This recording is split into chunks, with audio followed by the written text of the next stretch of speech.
Merhaba arkadaşlar, kanalıma hoş geldiniz. Bu videoda bu pelerin hırkayı öreceğiz birlikte. Instagram sayfamda da gördünüz. Hatta kanalda da tanıtım videosu olarak paylaştım, gördünüz arkadaşlar. Pelerin hırkayı epeydir hepiniz beklediğini biliyorum. Şimdi bunu ben arkadaşlar 8 numara şişle ördüm. İplerim Instagram sayfası Tansel Yün evinden aldım.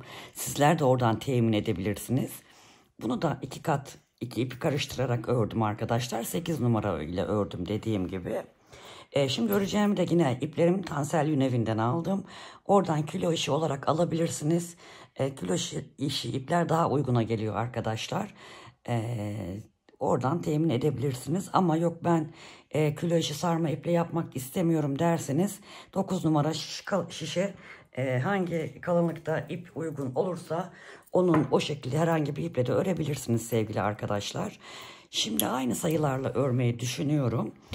Bu 38 hatta 36, 38, 40, 42 bedene kadar olabilecek bir hırka. Tabi 36'ya daha salaş olur.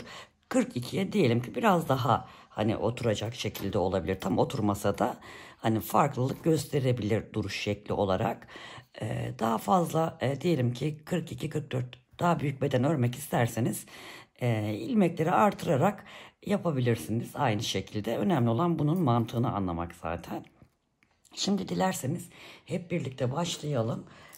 Dediğim gibi ben bunu da yine şimdi ipleri göstereyim önce. Şurada şöyle resmini de paylaşmıştım Instagram sayfamda. Bu sarma iplerin bu üç rengini birleştirerek öreceğiz arkadaşlar. Şöyle baktığımızda hemen şunun ucunu bulalım. Aynı sayılarla örmeyi düşünüyorum. Herhalde aynı şeyi tutturabilirim. Çünkü hemen hemen kalınlık aynı.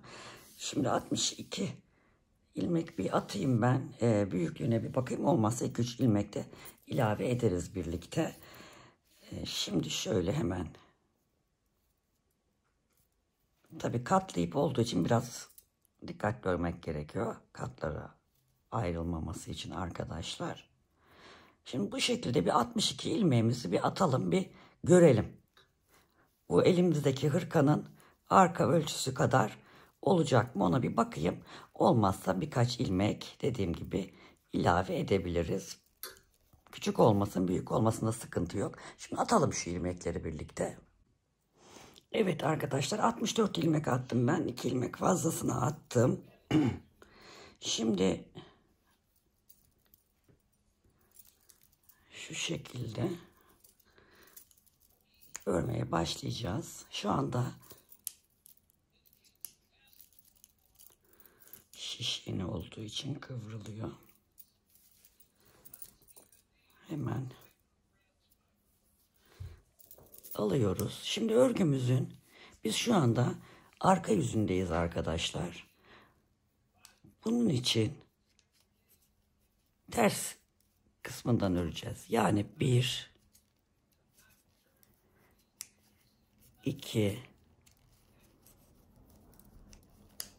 3 4 5 6 tane ters öreceğiz. Bir tane düz. 6 ters.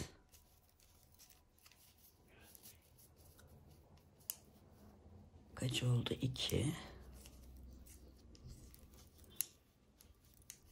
3 4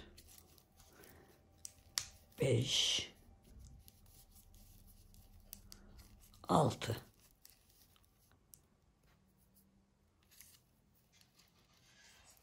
6 ters bir düz olarak öreceğiz. Şimdi bunu niye yapıyoruz?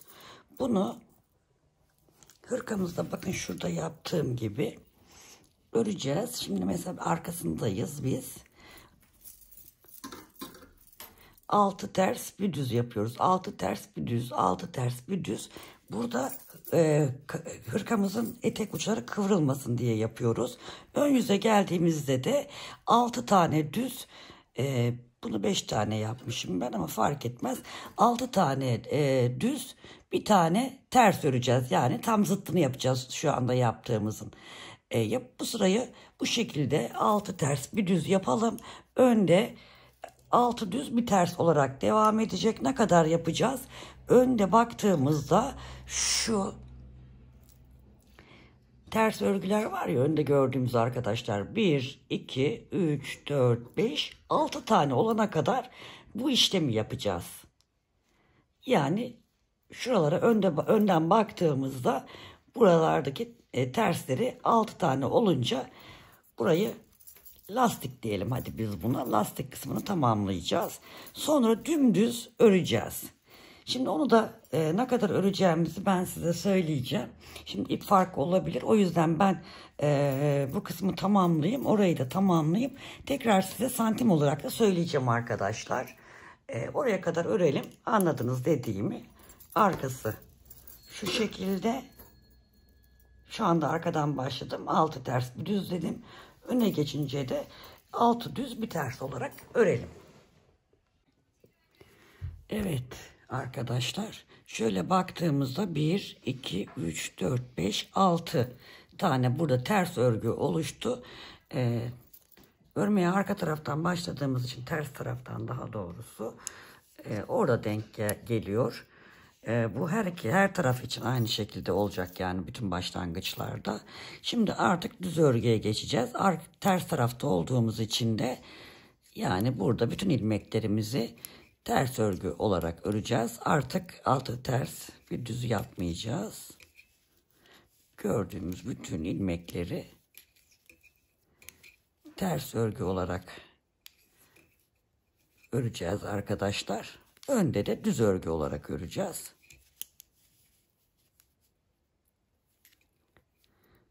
Şurada alttan ip. Katlı iplerde biraz sıkıntı oluyor. Bu şekilde öreceğiz. Arkada ters, önde düz olarak. Ben bunu 20 santim örmüştüm. Buradaki uzunluk da aslında tamamen sizin isteğinize kalmış arkadaşlar. Bu fazla uzun bir hırka olmuyor zaten. 20 santim ördüm ben bunu. Bunu da hemen hemen bu uzunlukta örmeyi düşünüyorum. Şöyle baktığınızda zaten şu anda lastik kısmındayız arkadaşlar. Ne kadar güzel oldu renkler, değil mi? Nazar boncuğu renkleri gibi oldu. Aynı 20 santim düz örelim. Ondan sonra artık ne yapacağız? Şuradaki kesimlerimize başlayacağız. Her iki taraftan kesimlerimize başlayacağız arkadaşlar. Bunu 20 santim örelim. Sonra birlikte devam edelim. Evet arkadaşlar, 20 santim ördüm. Aynı uzunlukta yaptım dediğim gibi.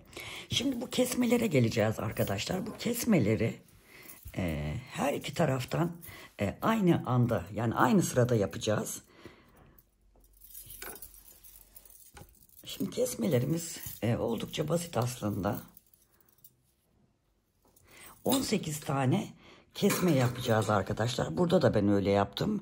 1, 2, 3, 4, 5, 6, 7, 8, 9, 10, 11, 12, 13, 14, 15, 16, 17, 18 tane kesme yapacağız her iki taraftan. Kesmelerimiz bittiğinde yukarıda ense kısmında 18 tane ilmeğimiz kalmış olması gerekiyor.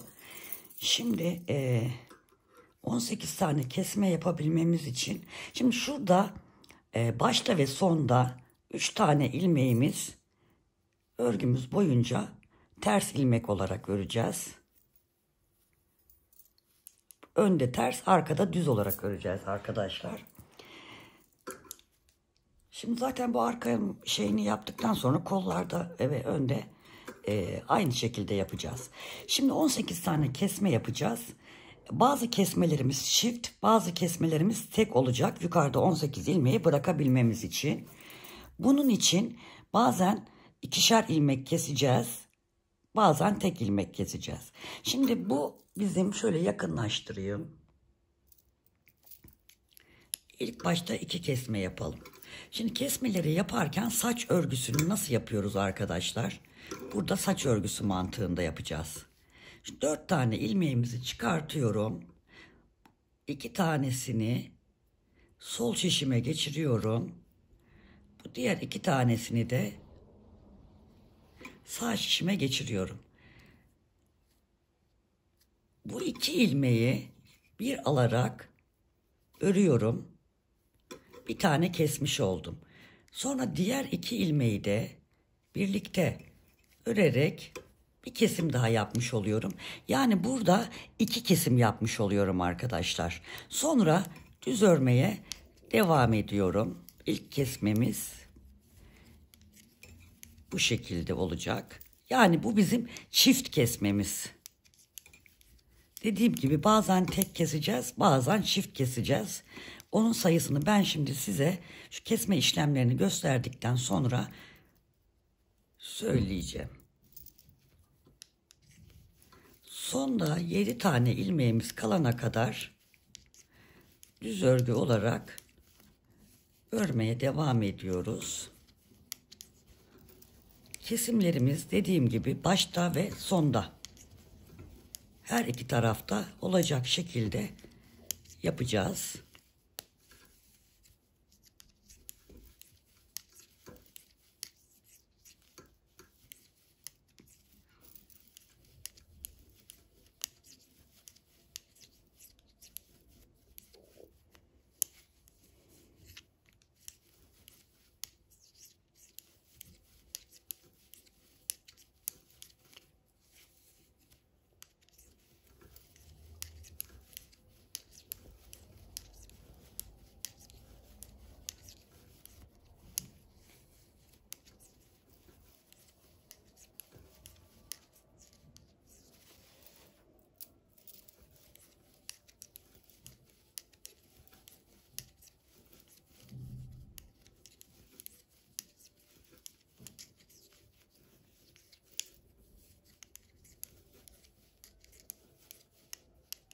Bakalım 1, 2, 3, 4, 5, 6 bir tane fazla örmüşüm.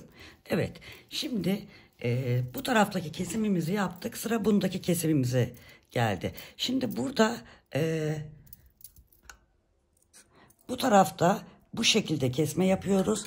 Diğer tarafta tam tersi kesme yapıyoruz. Onu da yine yakınlaştıralım.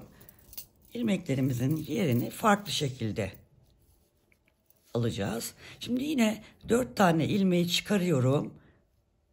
Şu son 2 ilmeği sağdaki şişime alıyorum. Diğer 2 ilmeği de soldaki şişime alıyorum. Kesim yönünü farklı yapmış oluyoruz yani arkadaşlar. Burada bu 2 ilmeği yine diğer tarafta yaptığımız gibi ikisini bir örüyoruz. Bir kesim yapmış oluyoruz. Diğer 2 ilmeği de bir alıp 2 kesim yapmış oluyoruz. Şimdi 1, 2, 3 tane de ters örgümüz var. Bu dediğim gibi örgümüz boyunca devam edecek. Şimdi ilk kesmemizi yaptık. Şimdi bu bizim çift kesmemiz oldu. Yani çift buradan kestik, çift diğer taraftan kestik arkadaşlar. Çift buradan, çift buradan. Aynı burada olduğu gibi. Şimdi arka sırada ilmeklerimizi gördüğümüz gibi örelim. Düzü düz, tersi ters şekilde örelim. Şimdi burada 3 tane düzümüz var. Sonra diğer ilmeklerimiz sıra sonuna kadar, sıra sonuna 3 ilmek kalana kadar ters, sıra sonundaki 3 ilmek düz örülecek arkadaşlar.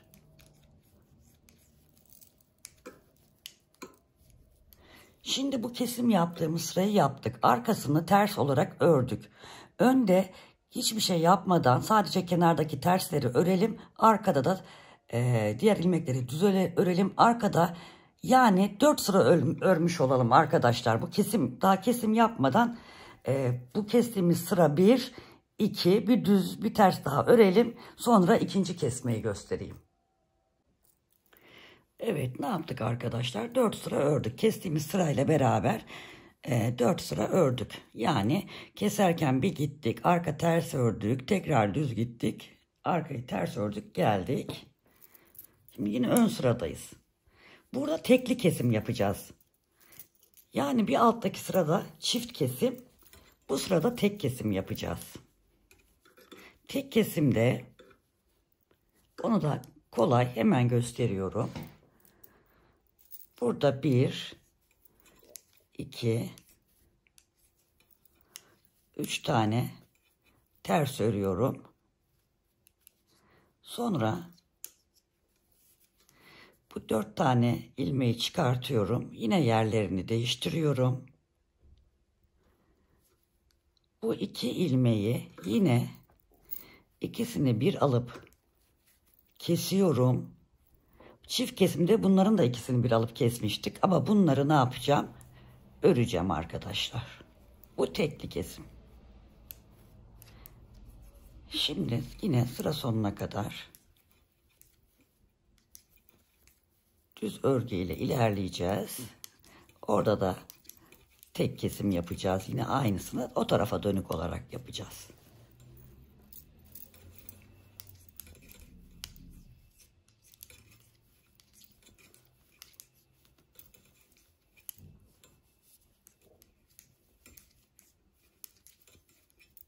Her kesim arası arkadaşlar 4 sıra öreceğiz.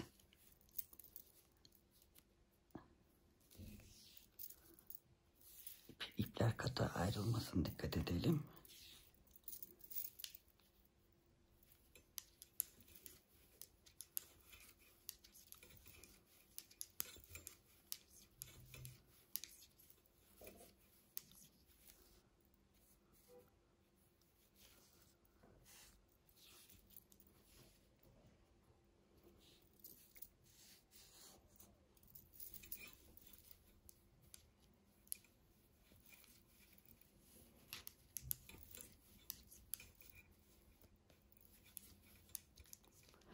Katlı ipi dediğim gibi böyle örmek biraz dikkat gerektiriyor.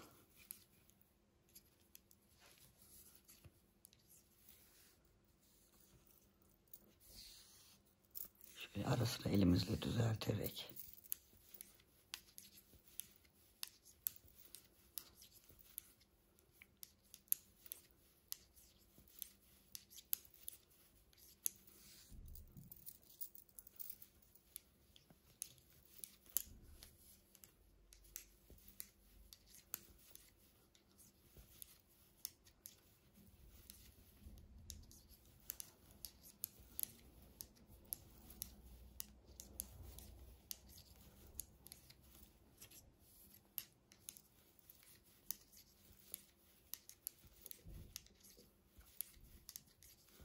Sonda 7 ilmek kalana kadar yine örüyoruz. Evet.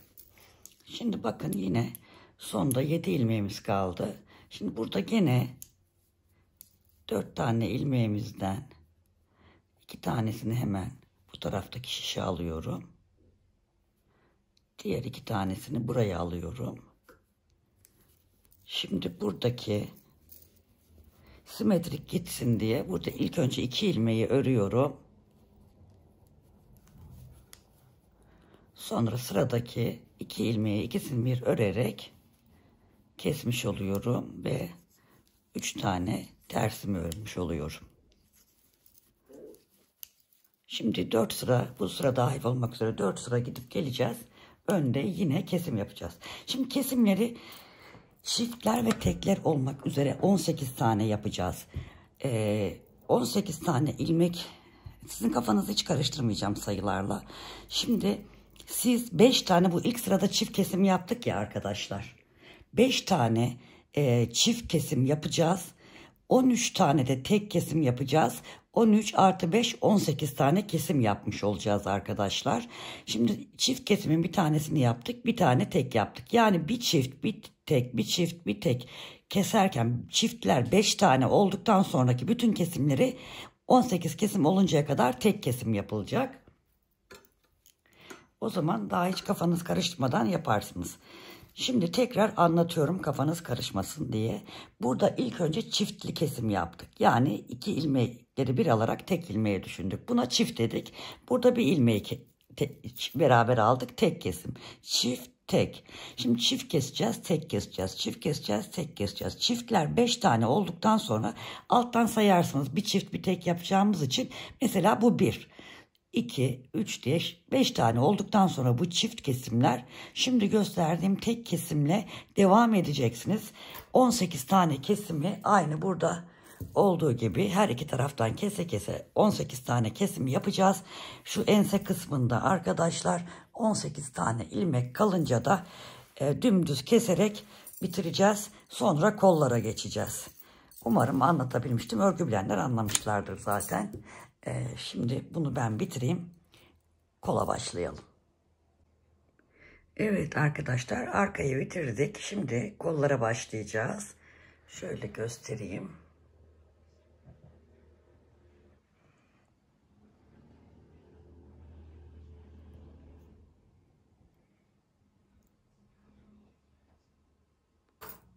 Evet, bir de böyle göstereyim arkadaşlar. Gördüğünüz gibi arka bölümü tamamladık.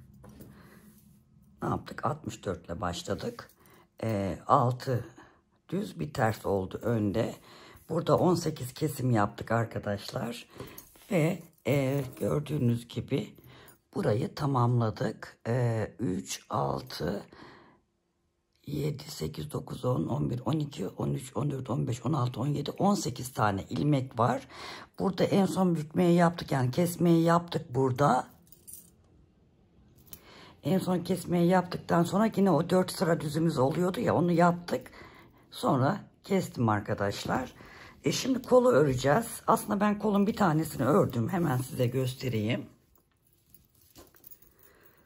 Evet. Şunu şu kenara koyalım. Kolumuza bakalım. Şöyle. Kolumuzu da ne yapacağız? 62 ilmekle başlayacağız. Yine arka bedende olduğu gibi önde 6 düz bir ters olacak şekilde bu lastik kısmımızı yapacağız. Sonra kesmeleri yapacağız. Şimdi ben 62 ilmeği attım. Arkadaşlar tekrar şurada hemen bir göstereyim istiyorum kuruluşunu.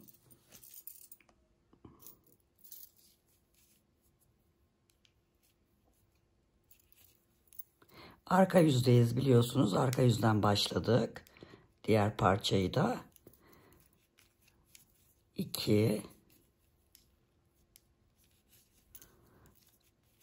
3, 4,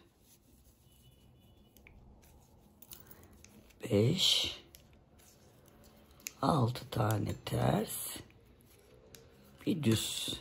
Bu önde ne oluyordu? 6 düz bir ters oluyordu. Yine 1, 2, 3, 4, 5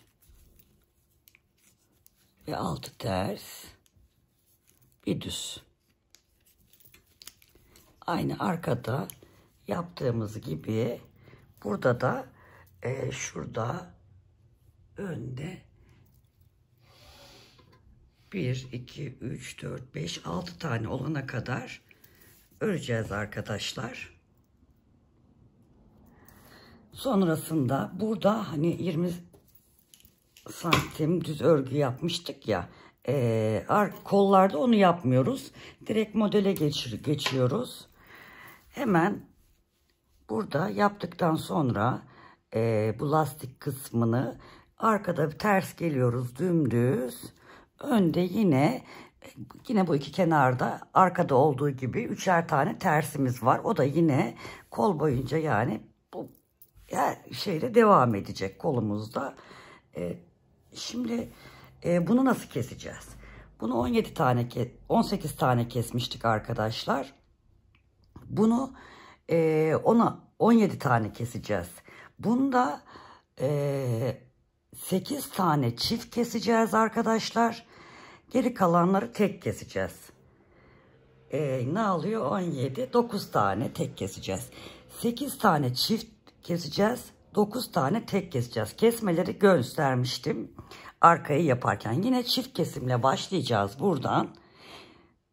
Çift, tek, çift, tek, çift, tek, çift, tek şeklinde gideceğiz. 8 tane çift olunca, yani 1, 2, 3, 4, 5, 6, 7, 8 tane çift olunca diğer kalanları da düz keseceğiz arkadaşlar. Yani tek keseceğiz, pardon. 8 çift, 9 tane tek olarak kesimimizi yapacağız. Burada 12 tane ilmek kalınca, zaten burada bütün şu 4'er tane ilmekten bükmelerimizi yapıyorduk ya. Son zaten 8 ilmek var. Bükmeleri yapacağız. Tek kesim yapacağız. Burada zaten 1, 2, 3, 4, 5, 6 tane ilmeğimiz kalmış olacak. Toplamda burada 12 tane ilmek kalınca burayı da kesip bitireceğiz. Bu diğer kolu da aynı bu anlattığım gibi yapacaksınız. Göstermeye gerek yok çünkü düz örgü. Arkada gösterdim zaten size çift kesim ve tek kesimi. Bunda da dediğim gibi sadece kesim 18 tane 17 tane olacak. 8 tane çift kesim, 9 tane tek kesim olacak arkadaşlar. Ona göre kolu da örelim. Sonra ön parçaları öreceğiz. Evet arkadaşlar, iki kolu da bitirdik. Arkayı bitirdik. İki kolumuzu bitirdik. Şimdi ön parçalara geçeceğiz hep birlikte. Yine bunun için sevgili hanımlar, iplerimizi alalım.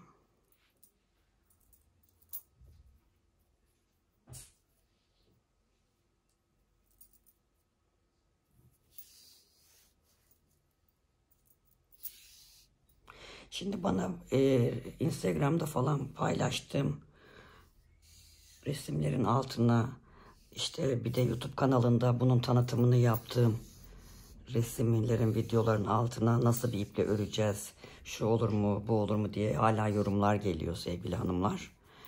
Dediğim gibi ben sarma iple örüyorum. Bu ipleri Instagram'dan, Tansel'in evinden alıyorum. Sizler de oradan alabilirsiniz. Ya da başka kilo işi ip satan yerlerden alabilirsiniz. Diyelim ki kilo işi ip almak istemiyor iseniz, mesela Alize Midi'ye ince bir ip daha katıp 9 milimetre şişle örecek kalınlığa getirip örebilirsiniz arkadaşlar. Şimdi ön için 40 tane ilmek atacağız. 2, 3, 4, 5, 6, 7, 8,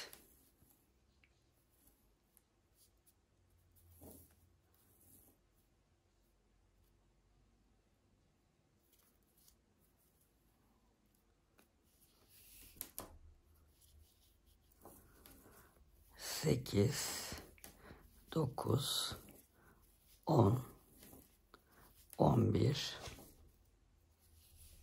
Şu ipleri aşağı atayım da.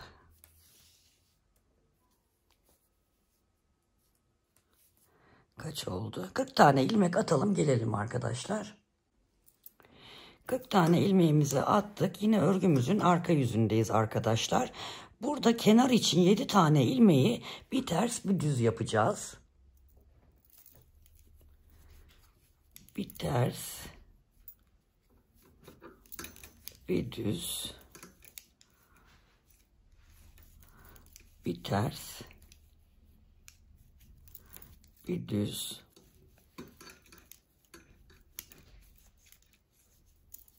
bir ters, bir düz, bir ters. Bakalım. 1, 2, 3, 4, 5, 6, 7. Evet. Şimdi yine aynı diğer ön ve kollarda ve arkada yaptığımız gibi arkadaşlar, 6 tane düz, 1, 2, 3, 4, 5 ve 6 tane düz, bir tane ters. 6 tane düz, 6 tane ters, 1, 2, 3,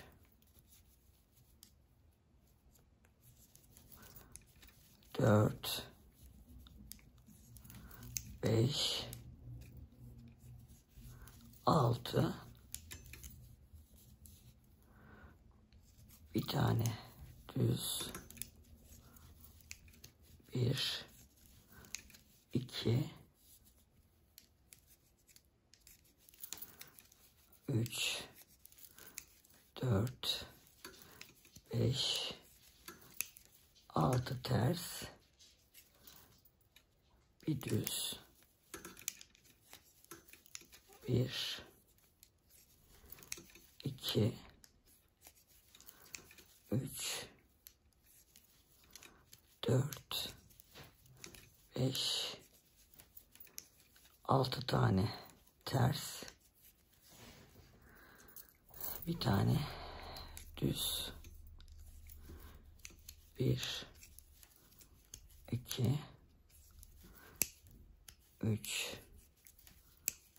4, 5 tane terse denk geldi sonundaki ilmekler. Şimdi dönüyoruz. Yine şu arka parçamızı alalım. Arka parçada ne yapmıştık arkadaşlar? Burayı 20 santim örmüştük.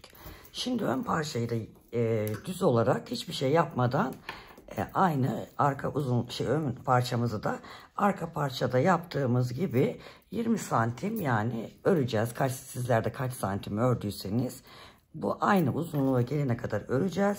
Örerken buradaki bir ters bir düz lastik yapmıştık ya, bu ön parçamız bitene kadar bu devam edecek. Önde ve arkada bu 7 ilmeği lastik çalışacağız bir ters bir düz olarak. Şimdi buraya kadar örelim düz olarak. Sonra yine kesimleri yapacağız. Buraya kadar örelim, kafanız karışmasın. Orada size yine kaç tane çift, kaç tane tek kesim yapacağınızı söyleyeceğim. Şimdi bunu bu uzunlukta örelim. Şimdi aynı uzunlukta tamamladık örgümüzü burayı. Şimdi yine aynı buradaki gibi kesimler yapmaya başlayacağız. Bu taraf gördüğünüz gibi lastik şeklinde devam edecek arkadaşlar. Şimdi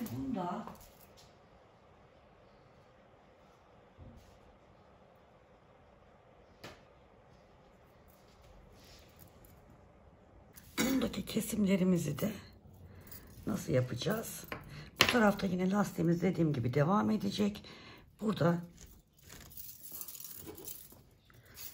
sevgili arkadaşlar 6 tane çift, 10 tane tek keseceğiz. Yine burada kenarda her zamanki gibi 3 tane tersimizi yapıyoruz.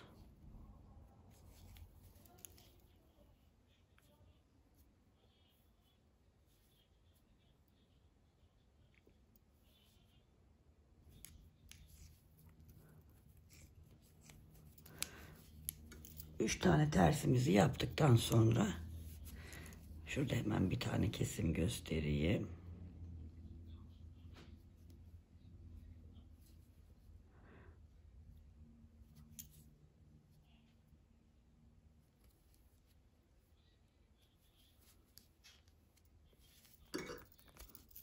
Çiftli kesim dediğim bu yer değiştirdiğimiz ilmeklerin ikisini bir alarak, iki tanesini de bir alarak kesince çiftli kesim yapmış oluyoruz. Bundan sonraki sırada da tekli kesim yapacağız. Onda 4 tane ilmeğin yerlerini değiştirince bir tanesini yani 2 ilmeği bir alıyoruz. Diğerlerini tek tek örüyoruz. Göstermiştim zaten arkayı burada yaparken. Burada da şimdi yine çift tek yapacağız. 6 tane çift yapacağız. Toplamda sonrasını tek olarak devam edeceğiz. Toplamda 16 tane kesimi yapalım. Sonra birlikte tekrar devam edelim arkadaşlar. Şimdi arkadaşlar şu arkayı bir kenara alalım. Burada 6 tane çift kestik. 10 tane tek kestik. 10 tane tek kestik.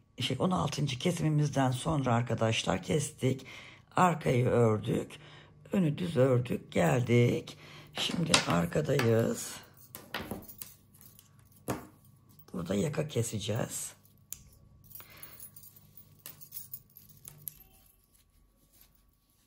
Şimdi burada 9 tane ilmeği keseceğiz arkadaşlar.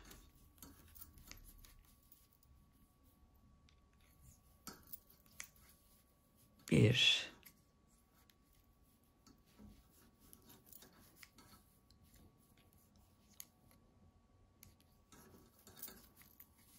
iki,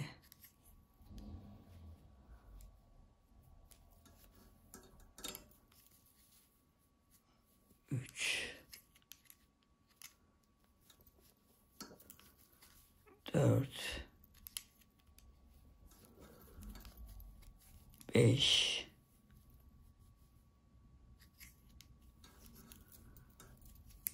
6,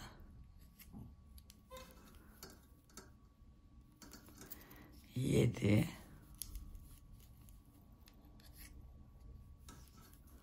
8 ve 9. 9 tane ilmeği ördükten sonra diğer ilmeklerimizi arka yüzde olduğumuz için ters ilmek olarak örüyoruz.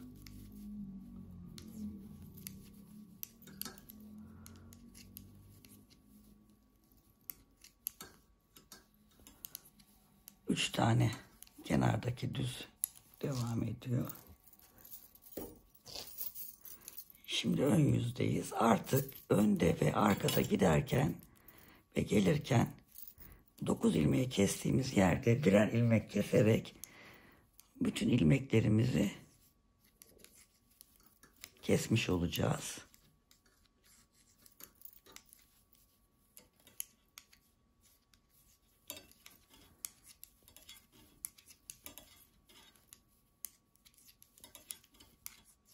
Burada geldik. Şimdi 2 ilmeğimiz var ya arkadaşlar.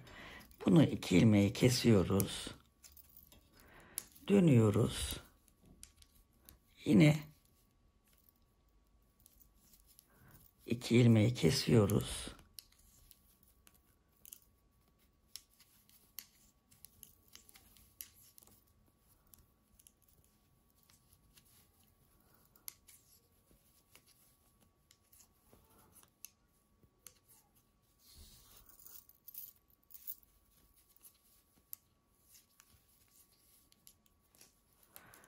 Döndük.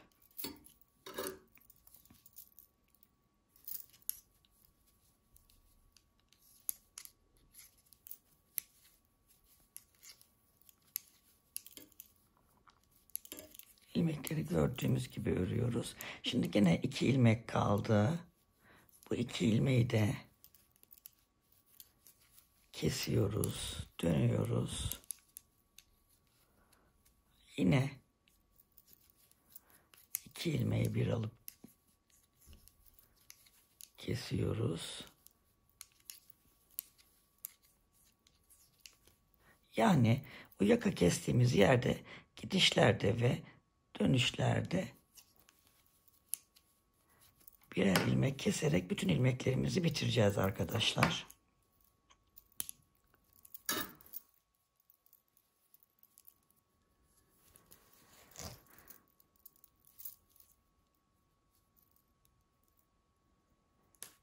Şişimin uzun olması bana sıkıntı veriyor ama uzun almak zorundayım. Çünkü bazı örgülere de uzun misneli şiş gerekiyor. Siz normal şişlerle de örebilirsiniz arkadaşlar. Ben misneli şişle örüyorum diye siz de misneli şişle örmek zorunda değilsiniz. Normal 2 şişle de örebilirsiniz. Ben misneli şişle örmeye alıştığım için bana daha rahat geliyor. Şimdi yine 2 tane ilmeğimiz var. Bunu da kesiyoruz, dönüyoruz. Yine 2 ilmeği bir örüp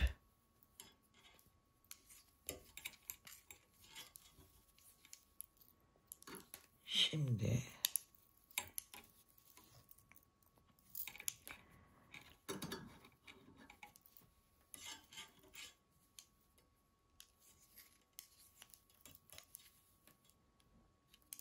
pardon, 2 ilmeği bir alıyorum. Dönüyorum. Zaten 2 ilmeğimiz kaldı.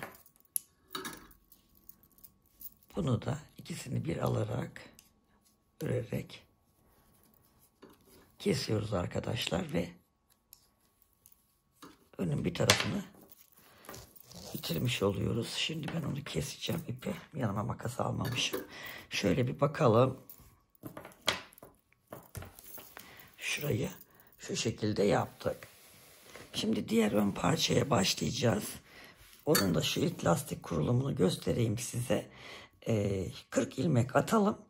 Şu şeyi göstereyim size, lastik yapma yerini göstereyim. Bu sefer ters tarafa koyacağız. Şimdi bu önümüzün, yani giydiğimizde sol tarafı, şimdi sağ tarafını yapacağız. Ön hırkamızın ön tarafının. Şimdi keseyim ben, bir de 40 ilmek atıp geliyorum. Evet, şimdi ilmeklerimizi attık. Diğer ön parçamızın sol tarafını, pardon, kendimize göre sağ tarafını yapacağız. Onun için de şuradaki ilmeklerle bunu 5 tane düzle bitirmiştik arkadaşlar. Bunun da simetri olsun diye 5 tersle başlıyoruz. Örgümüzün tersinde olduğumuz için 1 2 3 4 5 ters, bir düz,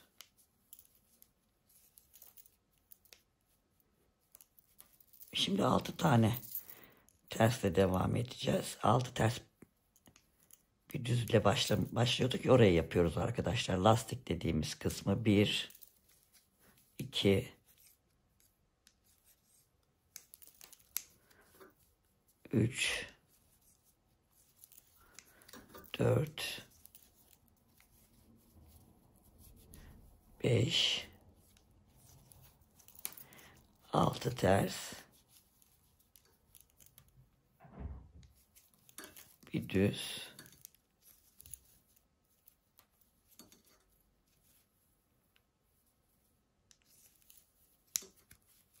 bir 2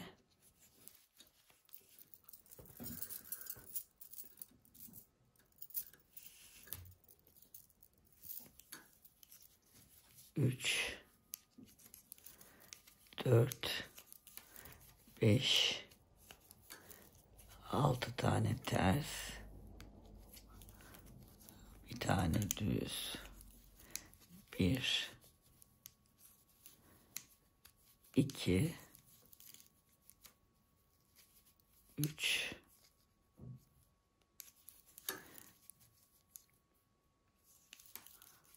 4 5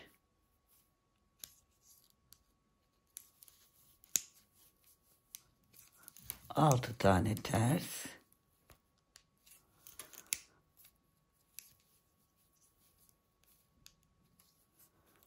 bir tane düz,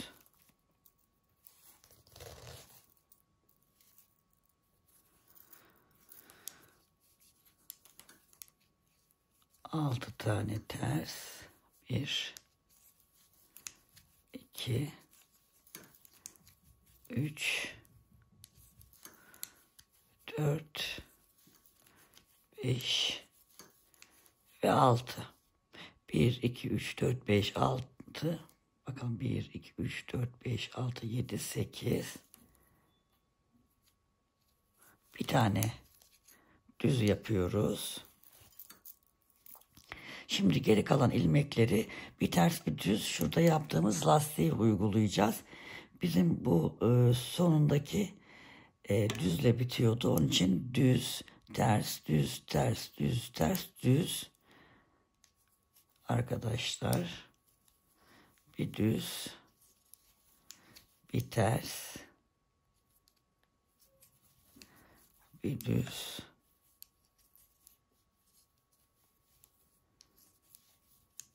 bir ters,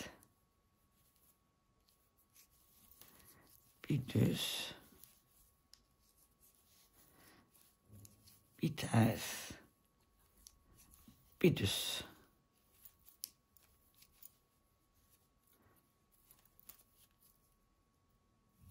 Evet. Şimdi şöyle bakalım. Gördüğünüz gibi lastiğe denk geldi. Şimdi örgümüzün ön yüzündeyiz. Burada lastiğimiz örgümüz boyunca devam edecek. Onu biliyorsunuz. Buradaki tersler 6 tane olduktan sonra tamamen düz öreceğiz. Ne kadar öreceğiz? Düzü aynı burada ördüğümüz gibi 20 santim bu düzü öreceğiz lastik kısmı bittikten sonra. Sonra kesimlere başlayacağız. Yine ilk kesimi birlikte yaparız. Gösteririm ben size. Şimdi bunu örelim.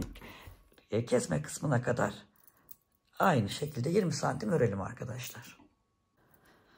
Diğer ön parçamızı da aynı ölçüde ördük. 20 santim ördük arkadaşlar. Şimdi kesme işlemlerini yapacağız. Bu sefer bunu da bu taraftan yapmıştık. Şimdi böyle baktığımızda bunu da bu taraftan yapacağız. Şimdi o sıradayız. 7 tane lastiğimizi örüyoruz.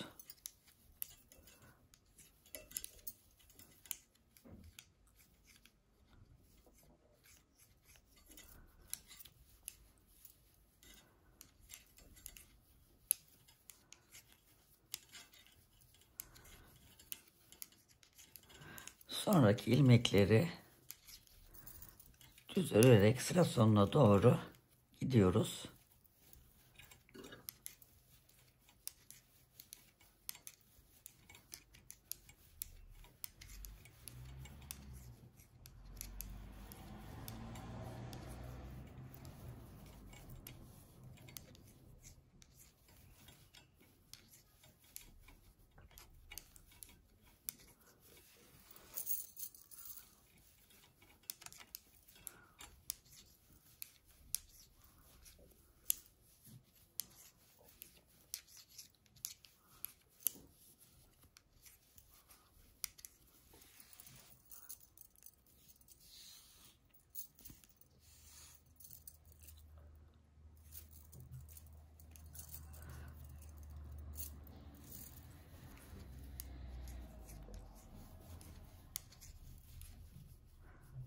Sondan 7 ilmek kalıncaya kadar örüyoruz. 1, 2, 3, 4, 5, 6, 7. 2 tane daha var. Örüyorum düz olarak. Evet. Şimdi kesimlere başlayacağız. Buradaki sondaki 3 ilmek önde ters, arkada düz olarak örülecek olan ilmeğimiz. Bu 4 ilmeğimizde kesim yapacağımız ilmeğimiz.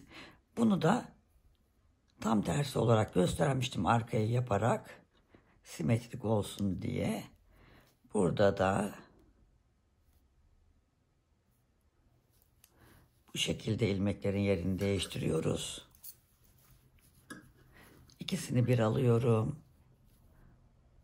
İkisini bir alıyorum ve çift kesim yapmış oluyorum. Ve bu son 3 ilmeği ters örüyorum. Evet, ilk kesimi yapmış olduk beraber. Bundan sonrası zaten bildiğiniz gibi olacak. Yine arkadaşlar 6 tane çift keseceğiz. 10 tane tek ilmek keseceğiz. Sonra burada yaptığımız gibi yaka kesintisini yapacağız. Oraya geldiği zaman tekrar size bu kesimi yerini göstererek orayı tekrar birlikte yapacağız. Şimdi dediğim gibi 6 tane çift 10 tane tek kesim yaparak gösterdiğim şekilde hırkamızın ön parçasını da yaka kısmına kadar örelim. Sonra tekrar birlikte kesimi yapacağız. Şimdi 16 tane kesmeyi yaptık. Kesim yerimiz burası, lastik yerimiz burası. Burada şimdi aynı diğer önde yapmıştık arkadaşlar. Hemen şöyle getireyim. Şu kesimi yapacağız. Onun için de yine buradan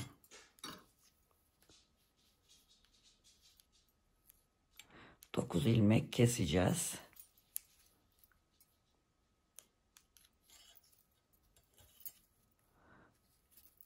Bir, iki, üç, dört, beş, altı,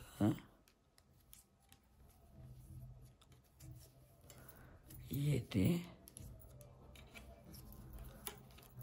8 ve 9. Şimdi normal olarak örüyoruz. İpleri gördüğümüz gibi, ilmekleri gördüğümüz gibi.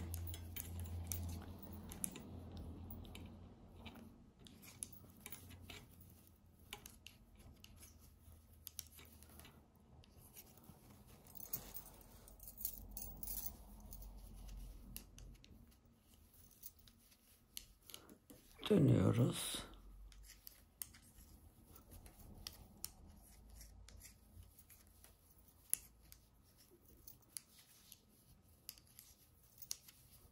Şimdi bu yakayı kestiğimiz 9 ilmeğin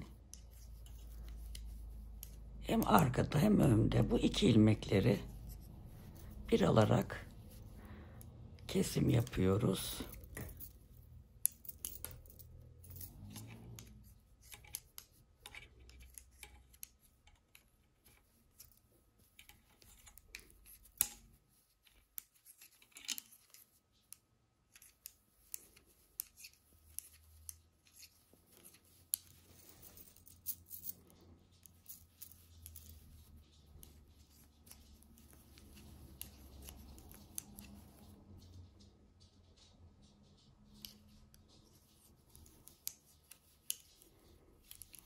Dönüyoruz yine.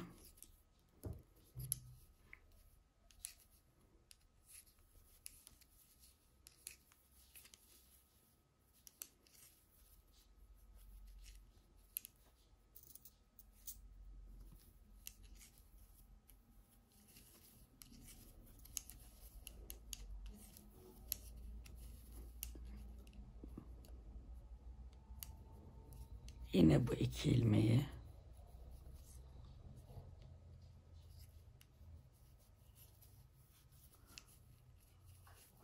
bir alarak kesiyoruz. Dönüyorum.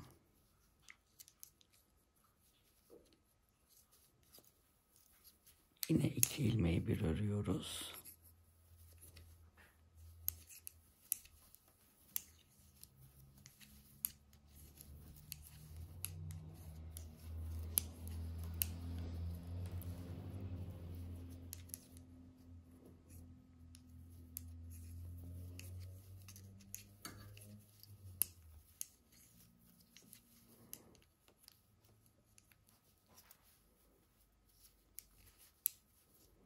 Kestik.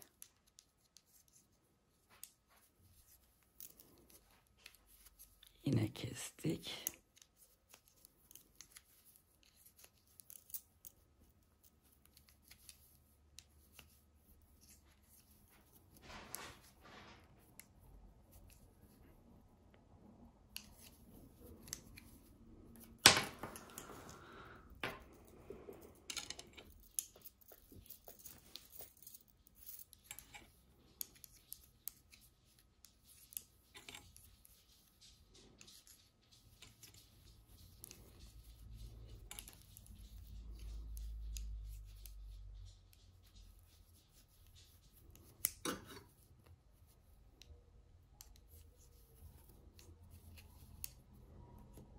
Ve son 2 tane ilmeği de yine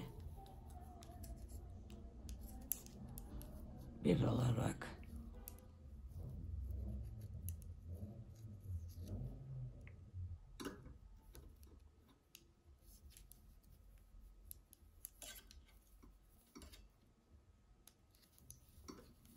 kesiyoruz. Bütün ilmeklerimizi bitirdik arkadaşlar. Diğer önde olduğu gibi. Evet. Şimdi şu şişimizi şöyle kenara koyalım. Bakın bu da bunun böyle karşılığı oldu.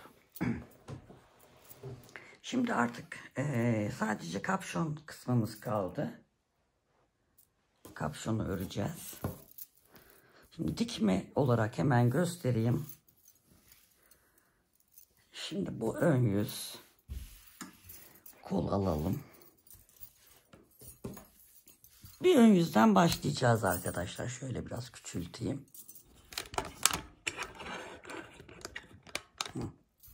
Bu ön yüz. Bu kol.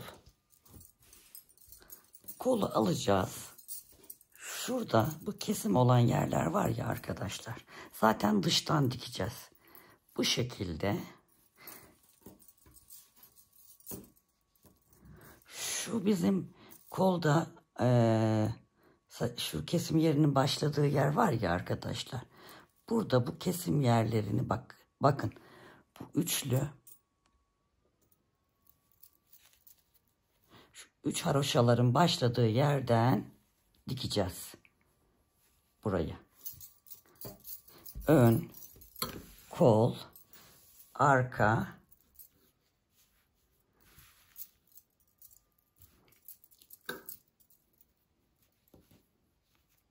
arka yine o şu ters örgülerin başladığı yerden itibaren bir dikeceğiz. Sonra buraya diğer kol ve ön. En son hatta ben size şu beyaz sırkada göstereyim.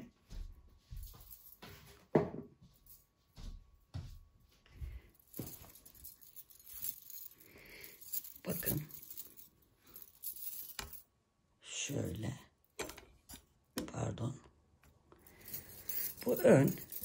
Kolu diktik. Bakın kolun şu şeyini bıraktık. Hani lastik gibi ördüğümüz yer var ya, orayı dikmedik. Sadece şu kesimlerin olduğu yerleri diktik.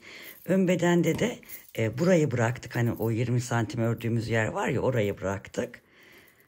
Arkada da aynı. Sadece ön bedenler, kol ve arkada şu kesimlerimizin başladığı yerleri dikiyoruz.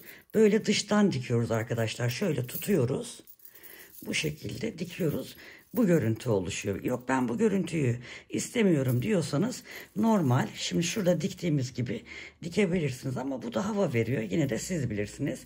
Komple o şu kesim yerlerini birleştirdikten sonra buradan bedenden buradan başlıyoruz. Şu kol kısmındaki lastik kısmı var ya, orayı dikiyoruz. Buradan da başlayıp aşağıya kadar dikebilirsiniz. Buradan da başlayıp yukarıya kadar dikebilirsiniz. Bu tarafta aynı. Buradan başlayıp şu lastik kısmını dikebiliyorsunuz. Aslında isterseniz bunu da uzatabilirsiniz. O tamamen size kalmış. Ama modelde böyle. Bu modeli uygulamak istiyorsanız bu şekilde. Şimdi kapşonu öreceğiz. Kapşonu da hemen söyleyeyim. 70 ilmek başlayalım. 6 düz bir ters, 6 düz bir ters. Yani tersinden başlayacağımız için yine şu şekilde başlayacağız. 6 ters bir düz, 6 ters bir düz. Bu önde biliyorsunuz 6 düz bir ters olarak gidiyor. Bunu bu şekilde arkadaşlar yaklaşık olarak hemen söylüyorum.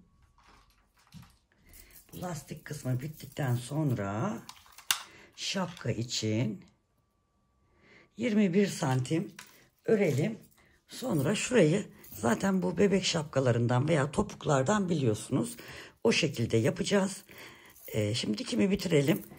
Kapşona da başlayalım. Şuraya gelelim. Yine ben size ilk birkaç tanesini göstereceğim arkadaşlar.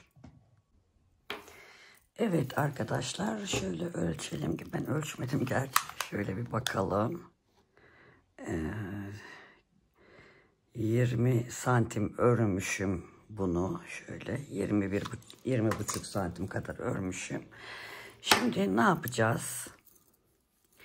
25 ilmek buraya, 25 ilmek bu tarafa, 20 ilmek de ortaya ayıralım.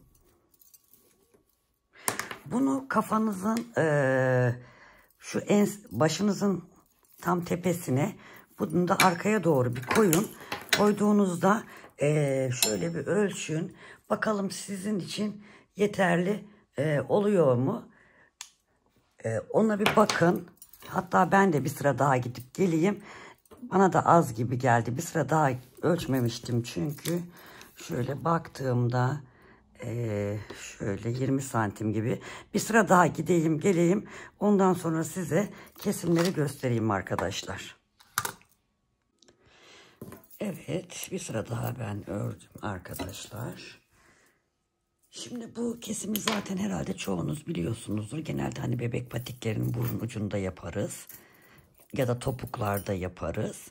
Şimdi bu 25 tane ilmeğimizi ortadaki ilmekleri sabit tutarak bu kenardaki her iki taraftaki 25 ilmeği keserek bitireceğiz. Şimdi şöyle işaretli yere kadar yine böyle dümdüz örüyoruz. Ben göstereyim bir tane.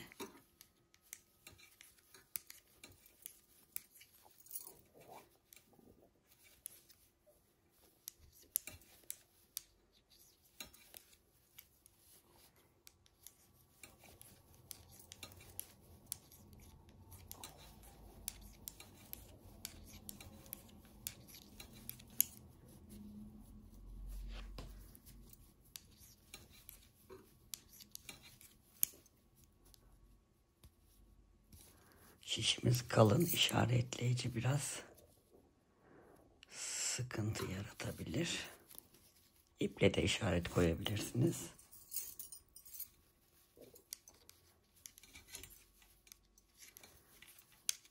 Zaten bir defa kestikten sonra onları artık kullanmayacağız.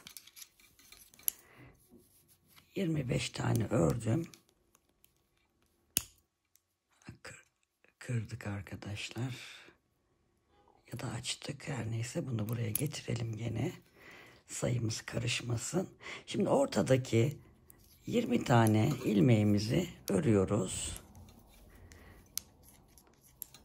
Diğer işaretleyiciye kadar olan ilmeklerimizi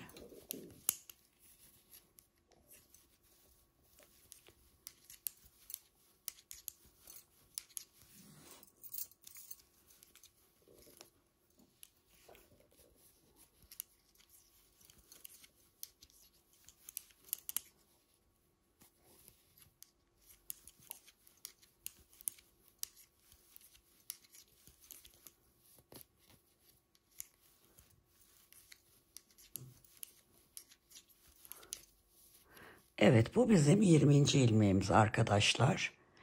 Bu 20. ilmeğimiz. 20. ilmeğimizle yanındaki ilmeği bir alarak örüyoruz ve döneceğiz. Hep döneceğiz arkadaşlar bu 20 ilmeği. Kenardaki ilmekleri bir alarak bitireceğiz. Tekrar bu 20 ilmeğe tersten örüyoruz.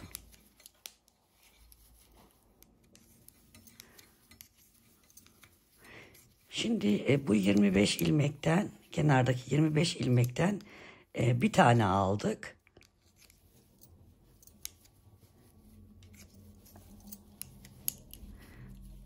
Ama 25 ilmeği tek tek bitirirsek şuradaki kısım çok uzun olacak. O yüzden 8 tane ilmeği çift keseceğiz arkadaşlar. Yani toplamda 17 kesim yapacağız.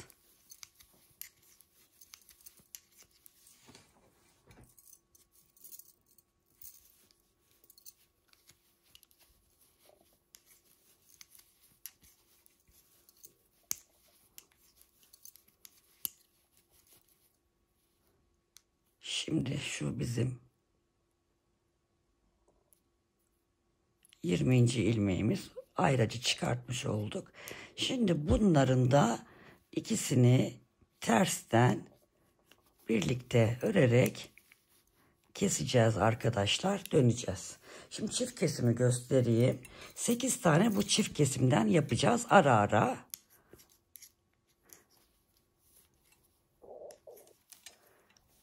İlk ilmeği örmüyorsunuz. Ona dikkat edin. Şimdi bir çift kesim göstereyim. Ondan 8 tane yapacağız. Diğerleri tek ilmek keseceğiz.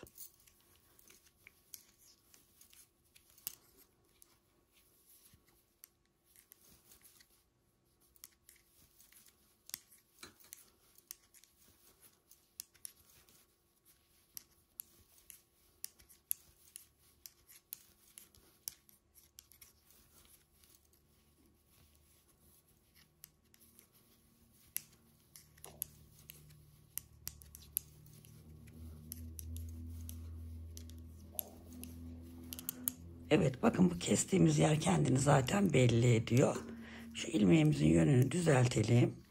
Ve şimdi çift ilmek dediğimde bu taraftan 2 ilmek almak demek arkadaşlar.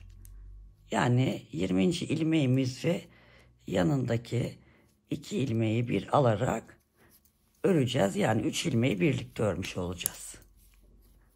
Bu şekilde döneceğiz. Diğer tarafta da aynı işlemi yapacağız. Her iki tarafta simetrik olarak kesimlerimiz aynı sayı olacak. Dönüyoruz.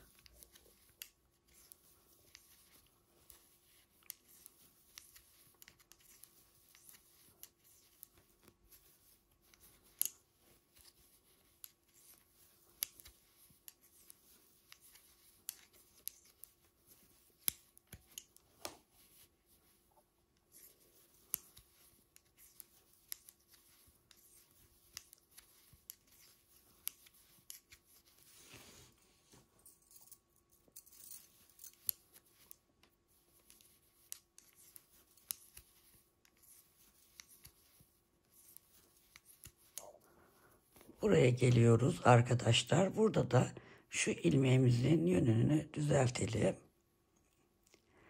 Kesimlerimiz düzgün olsun diye.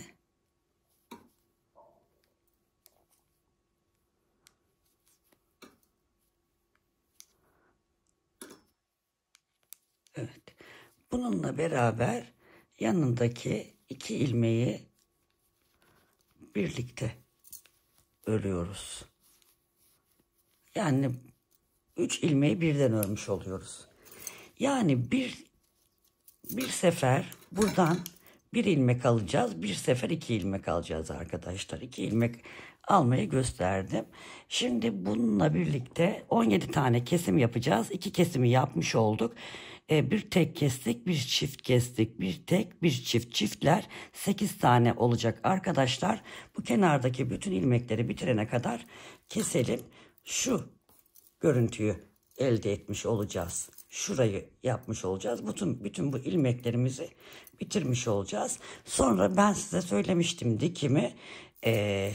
Bunu da tekrar yaka bittikten sonra nasıl monte edeceğinizi göstereceğim size. Evet, hırkamızın dikilmiş halini de görelim şöyle. Şunu biraz yukarıya çıkartayım. İyice görün istiyorum.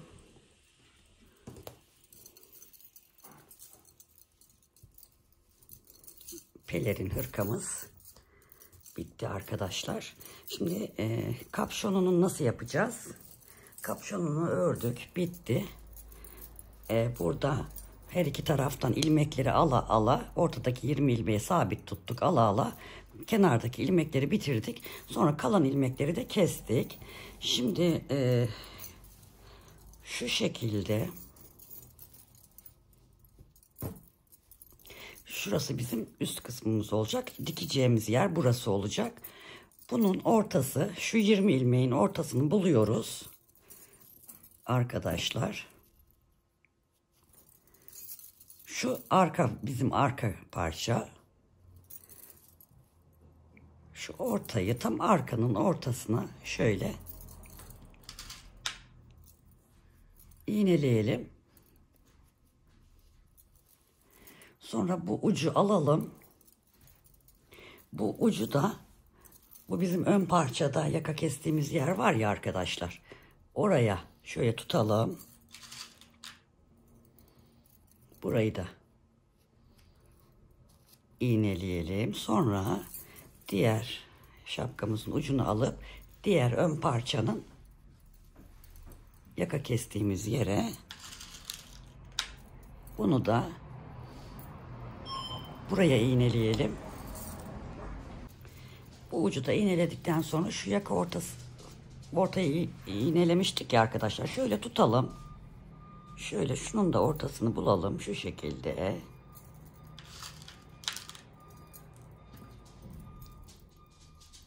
Burayı da iğneleyelim. Ben bu şekilde hep hazırlıyorum. Önce uçları iğneliyorum. Bakın sonra şunu şöyle tutuyorum. Bu tarafı iğneleyelim. Sonra şu şekilde araları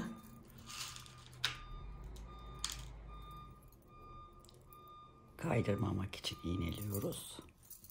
Şu arayı da iğneleyelim.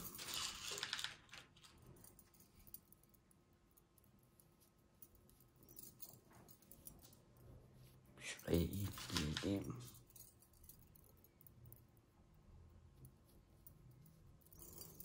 Evet. Sonra şurası.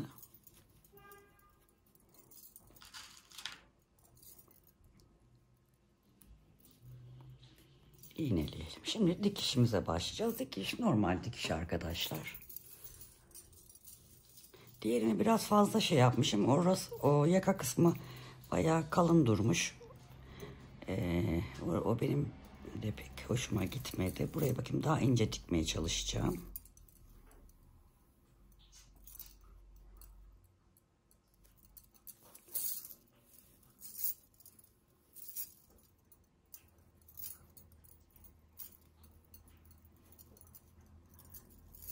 Şurayı ilk önce bir iki tanesi sabitleyelim. İğneyi çıkarabiliriz buradaki. Şöyle çok ince, çok uçtan dikelim bu sefer bunu.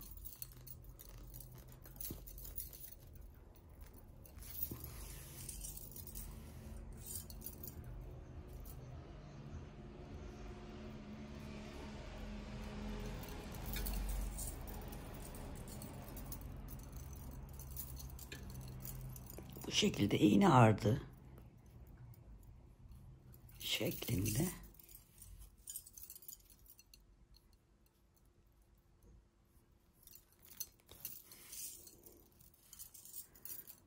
dikelim arkadaşlar.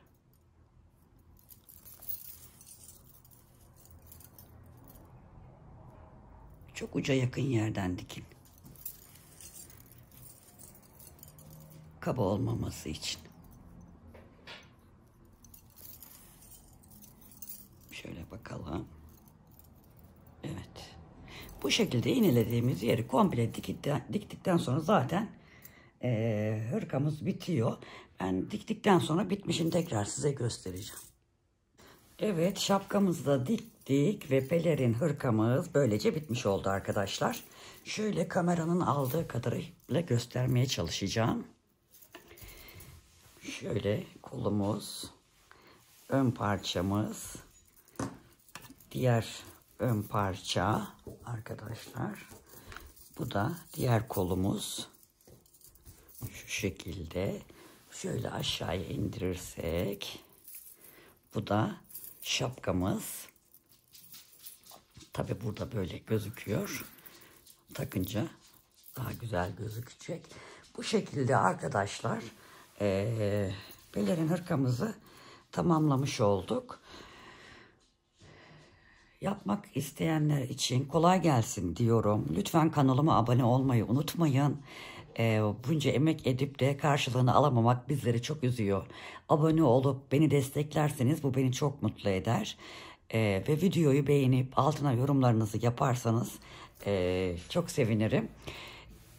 Bir sonraki videoda görüşmek üzere. Sevgiyle kalın. Hoşça kalın arkadaşlar.